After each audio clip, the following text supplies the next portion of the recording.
Department కూర్చోబెట్టా కొంచెం అటో లేదు అందరూ డిపార్ట్మెంట్ కూర్చోబెట్టాను పెడుతున్నాడు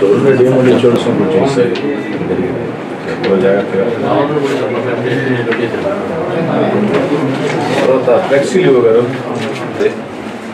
ఫస్ట్ ముఖ్యమంత్రి నెక్స్ట్ ఎండోమెంట్ మంత్రి మీరు రికార్డులు చూసుకోండి మిగతా మంత్రులు కూడా నా ప్రోటోకాల్ లేదు మూడో ప్రోటోకాల్ నాదే హైయెస్ట్ ప్రోటోకాల్ ఉండే నేను మీకు తెలుస్తుందని చెప్పి అసలు తిరుపతి దేవస్థానంలో సైతం ఎలా ఎత్తేయాలా అని పోయి రాజరాజేశ్వరి అమ్మవారి దసరా ఉత్సవాల సందర్భంగా ఏదైతే నెల్లూరు జిల్లాలోనే ప్రతిష్టాత్మకంగా జరుగుతాయో ఆ ఉత్సవాల్లో అమ్మవారి దర్శనం కోసం కరుణా కటాక్షాల కోసం విచ్చేసే భక్తులకి ఎలాంటి ఇబ్బందులు లేకుండా అన్ని సౌకర్యాలు ఉండే విధంగా అధికారులతో కూడా అన్ని విషయాలు కూడా చర్చించి ఒక చక్కటి ప్రణాళికతో పటిష్టమైనటువంటి వ్యవస్థతో దసరా ఉత్సవాల సందర్భంగా రాజరాజేశ్వరి అమ్మవారి గుడికి వచ్చే భక్తులకి ఏ ఒక్కరికి ఇబ్బందులు లేకుండా చేసేదానికి ప్రత్యేకంగా సమీక్ష అధికారులతో నిర్వహించడం జరిగింది.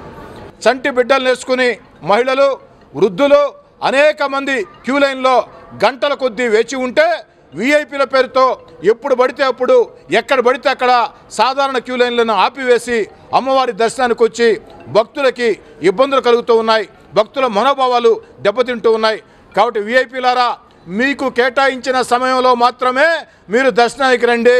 మీకు కేటాయించిన సమయంలో కాకుండా మిగతా సమయాల్లో మీరు దర్శనానికి రావాలంటే సాధారణ భక్తుల క్యూ లైన్లో రండి.